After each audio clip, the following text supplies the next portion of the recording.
And this is Sean's View Entertainment on YouTube.com. Make sure to like this video and subscribe. Now going into SummerSlam, the WWE World Heavyweight Champion Seth Rollins is scheduled to go against the WWE United States Champion John Cena. Now, I realize that if you watch videos previous to this one, I've come on here and I've talked about the positives. I've talked about John Cena and how he, is a man of championships and glory and prestige and honor and respect. And, just being the overall WWE superstar that John Cena is, going in that ring and giving 110% and even finishing a match and winning a match with a broken nose. But realizing all that in the tenacity and all the superstars that John Cena has been able to work with, and how he's enhanced them, and how he's stabilized them, and how he's shown the talent the way, and he's boosted up the WWE superstars.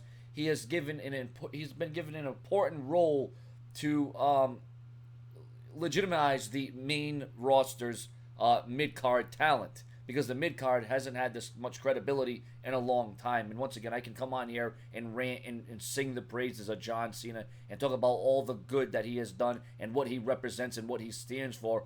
But the truth is this: at SummerSlam, the odds are stacked against John Cena, because I don't know if John Cena himself can measure up at SummerSlam, because quite frankly, John Cena's track record, his history with SummerSlam, not so good. He's lost nearly every match at SummerSlam, if not all. He's had his neck broke at SummerSlam. He's lost his WWE World Heavyweight title on a number of occasions at SummerSlam. John Cena's memories, his moments, and his matches, and his losses at SummerSlam is not good. That does not go in Cena's favor. And another thing, not only does SummerSlam and John Cena don't go hand in hand, another thing that worries me going into this is not only the injuries, not only the broken nose, not only the broken neck, but the fact that every time Rollins and Cena gets in the ring, I think Cena's won a couple of them, but they've had a lot of wars. Listen, if you search up John Cena versus Seth Rollins on YouTube, you will see that they've had many wars, many battles, and most of them have actually been won by Seth Rollins. Now, I don't care by any means necessary, right? He's a heel. He's going to do what he's going to do to get the job done, right? That's the booking, right? That's the logic. Well, here's the thing. Seth Rollins says that the only reason that John Cena beat him on Raw with the broken nose is because Seth Rollins had sympathy. He had compassion for John Cena. He felt sorry, and that's why Seth Rollins ended up losing to John Cena in the SDF, in what was probably the most memorable SDF we have seen Cena ever use. Now, you got to wonder, at SummerSlam, with all the moments and all the memories and all the travesties of Cena's past SummerSlam, I mean, just last year, Brock Lesnar dominated him. The year before that, Daniel Bryan beat John Cena. John Cena's went into SummerSlam injured and banged up and bruised and brutalized. But yet John Cena still shows up. But I can come on here once again and I can say all the positives, and I can say how John Cena has provided a great service for all the mid-card talents and all the newer guys coming up to the WWE ranks. How he has boosted up their momentum, and how mid-card talents are seen in a whole different light now.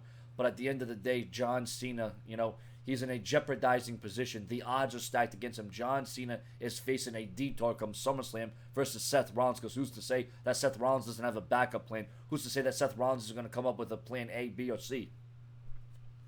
Because he's going to have to if he's facing John Cena. And Rollins thinks that John Cena may not show up.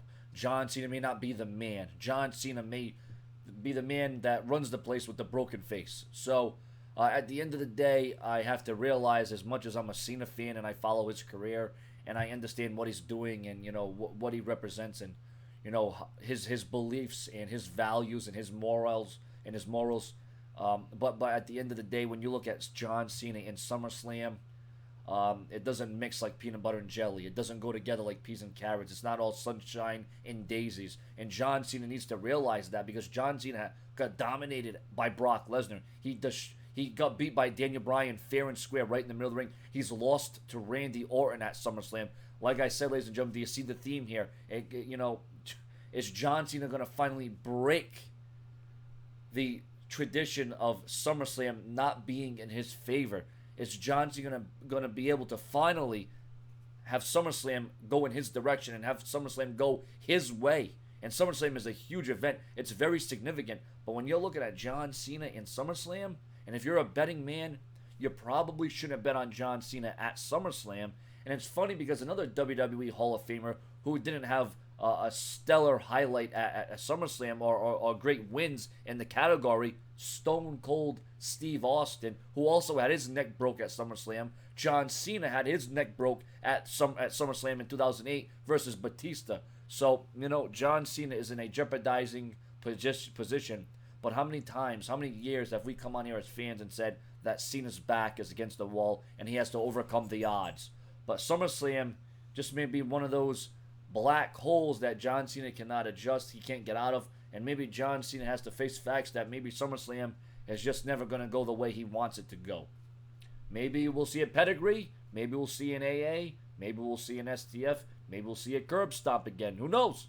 Your comments, your opinions, subscribe, and remember, I realize what's at hand, subscribers. I understand the logic, alright?